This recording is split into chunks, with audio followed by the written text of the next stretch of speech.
three and a half years, and we have tripled our revenue as well, and doubled our office space in Pakistan. So we have made a lot of commitments to the country. As far as the business environment is concerned, HR is one of the pillars that support the business. Of course, there is finance and there is marketing and sales and production, whatever model you look at.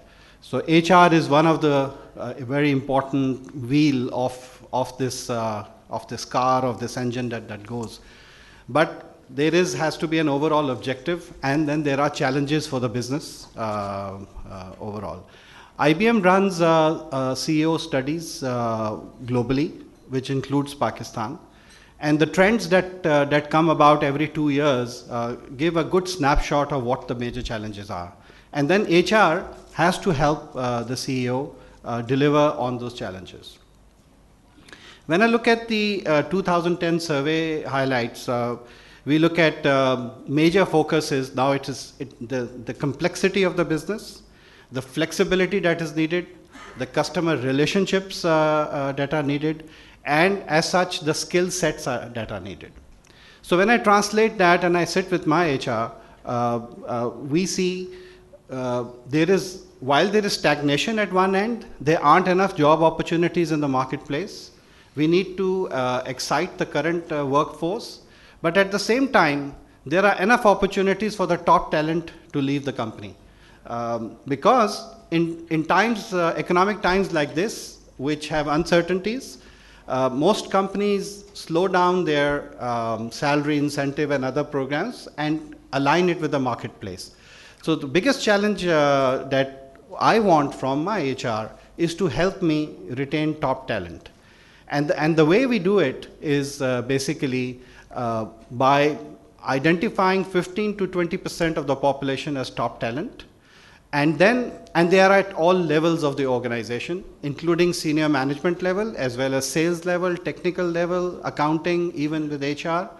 We will identify 15 to 20% individuals for whom we have to do something special in terms of training, in terms of retention, in terms of salaries, in terms of other things I will talk about, in terms of having roundtables, in terms of having shadowing opportunities so that they can work with some senior executives for a couple of days and see how a senior executive operates, and many other things. So in my opinion, what I'm looking for from my HR, among the various HR practices, there are several practices that we can talk about: safety, open door, speak ups, high potential culture, knowledge, skills. But the retention, the talent management is the key in this current retention of key skills in this current environment is the key for me. Thank you. Thank you, Humayun. That was your 2 minutes. Okay. Retention and talent management. So these are your two top expectations coming from a business side. Rukhsana, you work for various companies. जो आपके clients हैं, what do they expect from their HR? Bismillahirrahmanirrahim. Assalamu alaikum. I think this is a great panel where we have CEOs who are putting out their expectation, and we have someone like myself who has been in HR for over 26 years, worked with a number of CEOs, now running my own consultancy and providing services to over 115 clients locally and overseas. And it is interesting to see, Humayun has said it all, but a survey recently conducted came out with similar facts that 46% of the CEOs have the biggest issue, which is where and how can they hire the right people from, and how do they maintain and retain those best people in their organization. Plus, the kind of skills that are available, how can they be hired, groomed, developed, and used for the benefit of the organization. Nowadays, the entire concept of human resource has really made a big shift from what it used to be, majorly as a direction taker, to a strategic business partner where the expectations of the CEOs are for the HR to help them out with their business strategy, resolving all their human resource issues and aspects, having that flexibility to meet the business demands as and when they come in. The other fact is that the CEOs no longer would like to see what HR does. I think they want it quantified as to what is this human capital asset in the organization, which is the core to every organization, and how does it contribute to the bottom line? In the sense that if we hire, do we hire the best the first time around? If we train, do we use our training dollars in the right dimension? There have been instances where, there has been a lot of training, and yet you heard people say that our people are not up the curve on the skills that are required, because that training was more a wish list of the employees rather than a targeted aspect where a training need analysis had been conducted and where people knew exactly what kind of development or what kind of training was required for the people. Then pay for performance. As the world changes, and rather rapidly, pay for performance is really, really catching up. We no longer can pay all employees in the same way. We have to differentiate.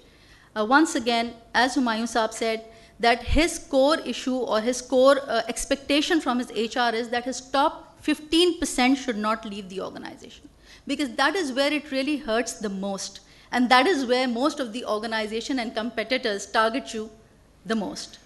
So that is what is now the expectation of the human resource function and managers as far as the CEOs are concerned. Thank you, Rukhsana. Kareem, I'll carry on that with you because you also represent HR.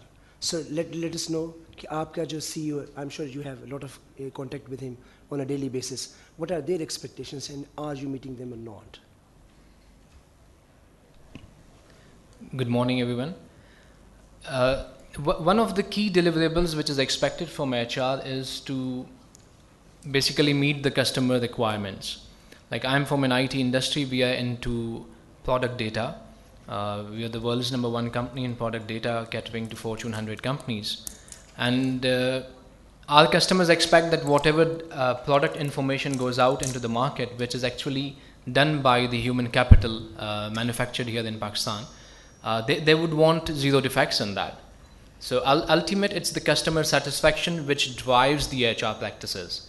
So if I look at the scenario of the HR practices within Utilize, we have 3 areas to focus on.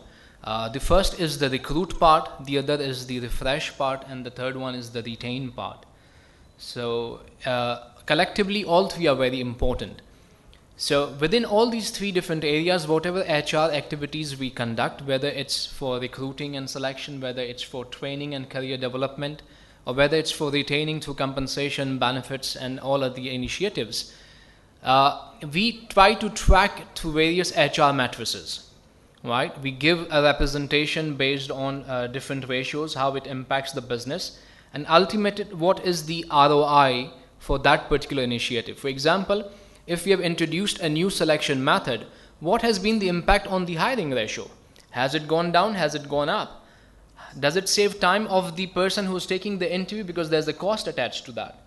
So each of the activities is monitored through matrices and ratios and presented to the board on a quarterly basis. And that's where they try to track and see whether we are aligned with our customer satisfaction.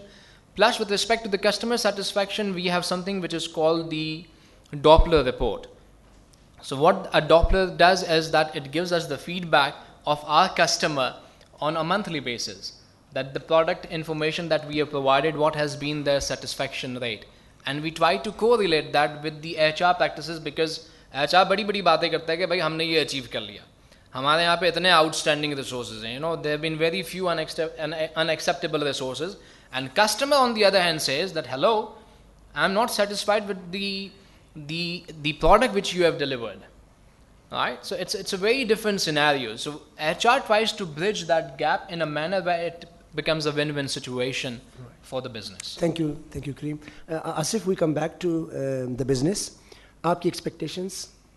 Let me just give you a bit of a background about our organization. I don't know how many people would be familiar. Lotte Pakistan PTA originally started under ICI Pakistan. We are a $500 million sales turnover company. The business was originally, this plant was put up by ICI Pakistan, and we were acquired last year by a South Korean conglomerate by the name of Lotte. So from being Pakistan PTA Limited, we've changed our name to Lotte Pakistan PTA Limited. Um, I think HR for us is really about whatever everybody has said is true, but so much more. We are currently going through and have been going through a cultural change. I don't know how many of you are familiar. In Pakistan, generally the management model that is followed emanates from Europe, from the Western markets. And if you work for an Asian group or Asian company, the mindset and the culture is very, very different. And if you do not adapt, if you're not flexible, you're going to fail miserably. The key role that HR for us, and the challenge that was for us when we were being acquired, was how to keep our people, who are any company's biggest asset. And we were very, very proud. Somebody asked me, why do you think this acquisition has been successful? And my first answer, without thinking much about it, is actually that 100% of our people switched from our previous owners to the new owners. That's the success of any transition, and that's what HR or any corporate manager dreams of. Why do you have to be flexible? Because in today's world, if you stick to one management model, if you stick to one behavior pattern, it's never going to last forever. It's changing too rapidly.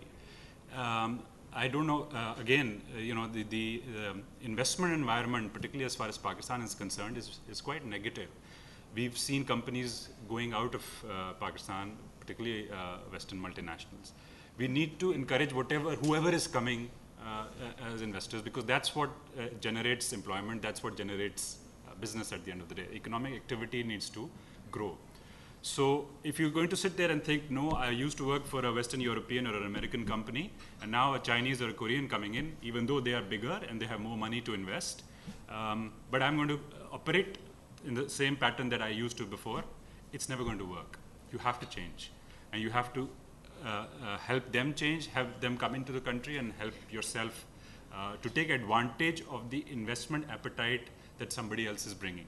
So I think from an HR, from a people perspective, driving change, really this was mainly driven by, in our case, HR, and I'd expect any good organization, HR would be the not just follower, but the people who drive that change and make people convinced that yes, this change is going to be good for us. Right, okay.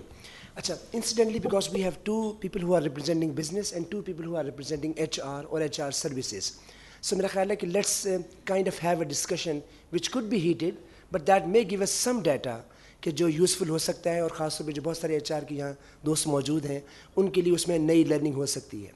तो मेरा जो business है पहले हुआ ही सिर्फ आपसे सवाल होगा, have you been disappointed, bitten, let down by HR, or have you been happy with them? I think overall my feeling is mixed. Bhai honestly bolna na. But I don't directly blame HR for that. I think we grew too fast in the last three and a half years, and we did not equip HR in the same fashion. Being a multinational, we have a specific model where compensation and benefits, somebody is sitting in South Africa, talent management, an HR executive is sitting some other part of the world. So there are 5 or 6 pillars that the country HR works with. And the country HR has been bogged down with, in the hiring process, in the legal process. There were certain audits. Audits keep you very busy. So my HR was, I would admit, was a little bit underwater. He started to breathe only recently. Okay. And that too when some additional resources were provided, and some of these additional layers of workload went behind that. The aspect vis-a-vis, I want my HR, like my CFO, like my sales manager, to be part of my business team, to have the pain for the business. If I want to hire someone, there are times I want